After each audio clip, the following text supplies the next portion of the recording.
Hi Pisces, thank you so much for joining me today. I hope that you are doing well as we cross into the new year this week. And so let's take a look at the cards. We're going to get a sense of the awareness for the week, guidance, and possible outcomes.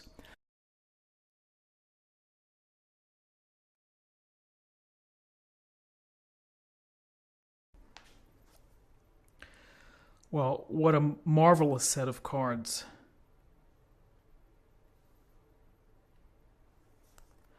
We have the Six of Wands, we have the Queen of Wands, we have the High Priestess Major Arcana. Lovely way to start the new year. So with the Six of Wands, we see our finely dressed man here on his horse, riding into town where people are watching and seeing him through, seeing him come in, and perhaps they're paying respects, but they are looking up at him, and he's in this elevated position on the horse. He has a laurel wreath on his head, and he has a wreath here on his wand as well. And so this man has accomplished something. He's made the right decisions. He's put in the energy, the effort, probably the smart thinking behind whatever he's been trying to accomplish. And so, this is a card of success. This is a card of earning and enjoying your reward. So whatever you have been working on, whatever you are currently working on and working toward, there's a matter of taking stock and enjoying your success. People may recognize your success as well, and they may say, hey, great job, high five, or here's a lovely email. And for some, maybe it's a bonus or a promotion or a different opportunity. But when we see the Six of Wands, we think of leadership, and with leadership comes the understanding that sometimes you have to lead through challenging times, you have to lead through difficult times. And so whatever you have had to do, you've done. And now you're able to take the reward, feel good about it, and pat yourself on the back. And it's always a nice reminder to think about that, success is always in reach. It's a matter of what you devote and what you do in order to get there. And to be maybe honest with oneself as well about the quality of effort going into something. So success. And with success here we have our power queen, the Queen of Wands, who sits here on her red robe with the black cat, and she's ready to be dynamic. She's ready to take charge. She's ready to use her personal power to either move along spiritually or professionally, whatever it may be. There is energy here to create, to park your ambition or your drive, and to park it, but then start the car. It's here to set the intention, to have the vision of what you want to do, and then to start pedaling after it, or to start driving after it. It's not letting, it's just not letting life pass you by. It's a matter of being proactive in what you want to achieve and what you want to accomplish. And so the Queen of Wands is majestic in her thinking, which is, I want to do a little bit of everything because it feels good, and I'm going to capture all these enthusiasms within my life.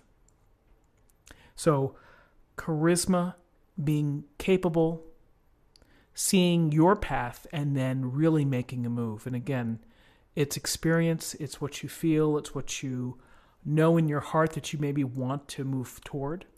The Queen of Wands is saying it's okay, get out there and do it. Why are you waiting? Wands are about bringing in the passion and the excitement and the purpose into your life. And so here she brings purpose, and she brings, again, dynamic energy, movement, making a plan, networking, and getting involved. And then once if you're involved and you find it's not for you, well, at least you attempted it and you moved in that direction versus watching it just, oh, well, I'm not going to do that. I'll never be any good at that. give it a try and try on lots of things until you find what fits you best. So dynamic energy, passion, sensuality, all cylinders are firing with this queen. And here's this queen full of action and energy. And then we have the high priestess who says, "Ooh, wait a minute, calm down a second. Time to think things through, time to check in with thyself." And so here she has this book of knowledge, and really the book of knowledge is your book of knowledge. It's the book of you. And the high priestess would be saying, in all of the things going on, of all the energy that you put out there to be successful, to make your dreams, to make connections, to date, to maintain relationships, to take care of children, all of that, don't forget to make time for yourself, to quietly reflect, to meditate, to think about what is going on within your own head and your soul, perhaps. This is the intuitive part of us, which sometimes we can ignore when we get very busy. And the Queen of Wands can suggest increased activity. And the High Priestess would say, just slow down a moment, take it all in, and really connect with the feelings and the intuitive feelings that you have, your intuition, your inner guide, your deepest thoughts, the things that you keep below the surface, that you keep just for yourself. Maybe they're hidden talents. Maybe you're afraid to let them rise to public view. But how do we get to getting past that is that we have to look to our altars. We have to make the time to either quietly reflect, to journal, to be in nature, or to think about your dreams, to think about the numbers that you see or the odd things that people say, or what spirit is just filtering through your head. And take it to heart, because it can be informative and it can be helpful. So I like this balance between the intuitive nudges, the intuitive alert, if you will, with this capable, get out there and do things type of Queen of Wands energy. With both of those things going on, those modalities going on, it can lead to great success. Imagine being able to trust your hunches, act on them, and then they work out. And it's great. But sometimes it doesn't work out, but it's the experience that counts. It's okay. However you move forward, however you capture the light and the desire of what you want to do in this world, if you want to draw, if you want to be the best chef, if you want to travel and blog about your experiences, it's out there for you. It's a matter of you reaching out your hand and pulling it into you. So a lovely spread for our first day. Look at the numbers. We have 6, 7, and 2 is 9. And 9 is about spirituality. It's about nearing the completion and your wisdom. So let's choose a card for the day, an affirmation for the day.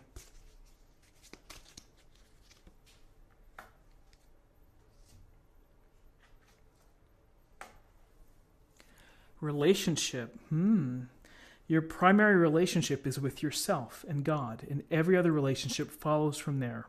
To attract, heal, or balance a relationship, then snuggle more closely with your loving Creator. As you feel safe and loved within, so shall your other relationships bloom and prosper. Beautifully put, your relationship with yourself, and when you take care of that first, everything flows from there. So my friends, I wish you a wonderful day, a great start to the new year as you fill out your gratitude journals or your hopes or your intentions or the goals that you hope to achieve, and make it a great day. If you enjoyed this reading, then subscribe if you haven't already. Like this video, share this video, comment below, and I will see you again tomorrow. Take care.